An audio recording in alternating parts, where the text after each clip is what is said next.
செய்திகள் தொடர்கின்றன.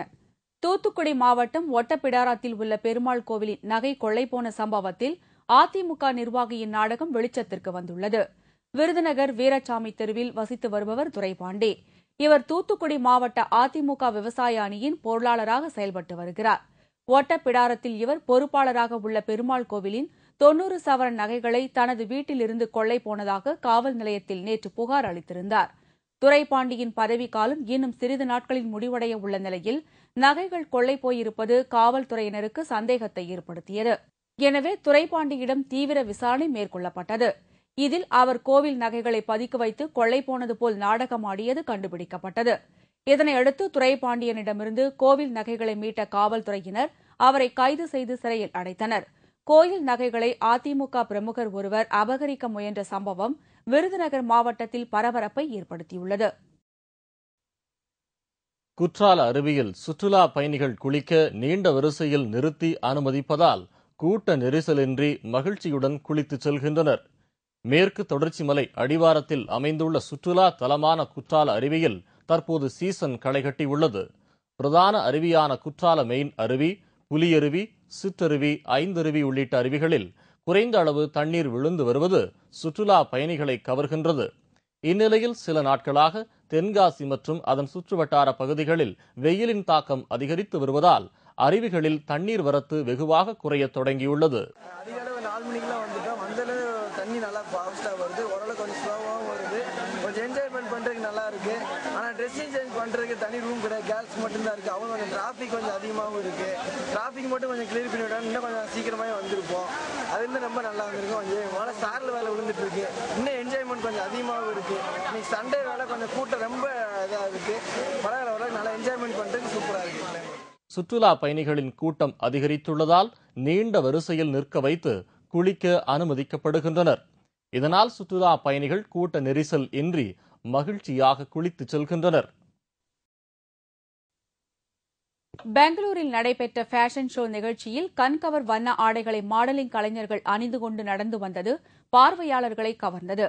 பெங்களூரில் நடைபெற்று வரும் ஃபேஷன் ஷோ நிகழ்ச்சியில் ஏராளமான ஆடை வடிவமைப்பாளர்கள் வடிவமைத்த ஆடைகளை மாடலிங் கலைஞர்கள் அறிமுகப்படுத்தி வருகின்றனர்.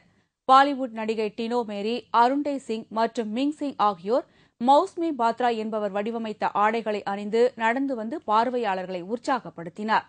கவர்ச்சிகரமான ஆடைகளை அணிந்து வந்த மாடல் அழகிகள் பார்வையாளர்களின் கண்களுக்கு விருந்தாக அமைந்தது.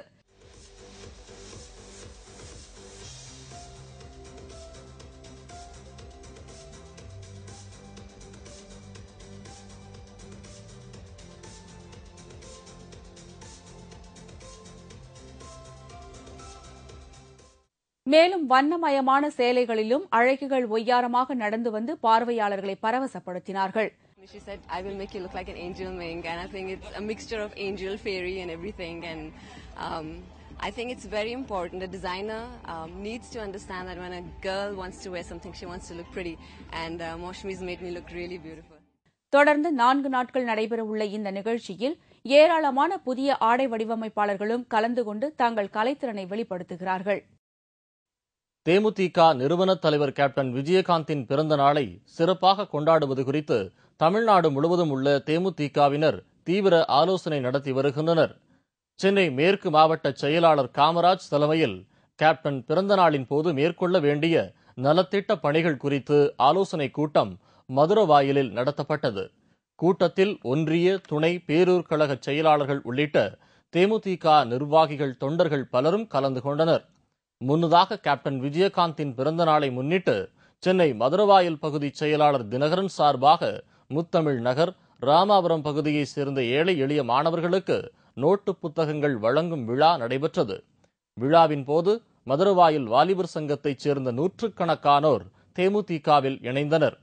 இதேபோல தேமுதிக நிறுவன தலைவர் கேப்டன் விஜயகாந்தின் பிறந்த நாளை ஒட்டி திருப்பூர் மாவட்ட தேமுதிக நிர்வாகிகளின் ஆலோசனை கூட்டம் நடைபெற்றது.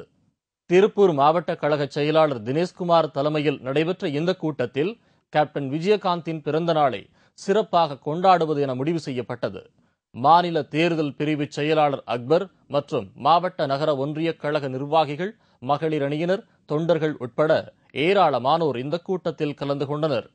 இதேபோல காஞ்சிபுரம் மாவட்டம் தெற்கு ஒன்றிய தேமுதிக செயல் வீரர்கள் கூட்டம் நடைபெற்றது.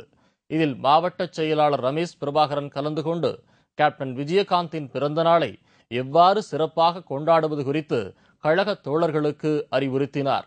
இந்த கூட்டத்தில் கழக நிர்வாகிகள், தொண்டர்கள் பலர் கலந்து கொண்டனர். கோவை தெற்கு மாவட்ட தேமுதிக அலுவலகத்தில் நடைபெற்ற ஆலோசனைக் கூட்டத்தில் மாவட்ட செயலாளரும் சூலூர் தொகுதி சட்டமன்ற உறுப்பினருமான பனப்பட்டி தினகரன் தலைமை தாங்கினார். கூட்டத்தில் மாவட்ட ஒன்றிய பேரூர் கழக நிர்வாகிகள் திரளாக கலந்து கொண்டனர். தேமுதிக நிறுவன தலைவர் கேப்டன் விஜயகாந்தின் பிறந்த நாளை சிறப்பாக கொண்டாடுவது என்று தீர்மானம் நிறைவேற்றப்பட்டது.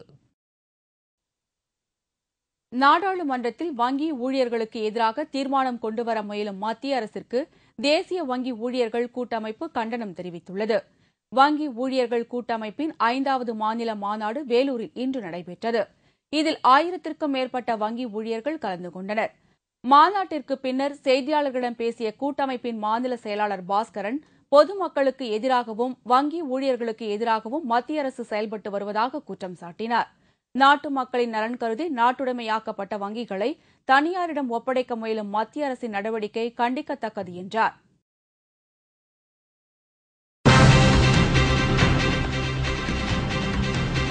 பெரு நாட்டின் 191வது சுதந்திர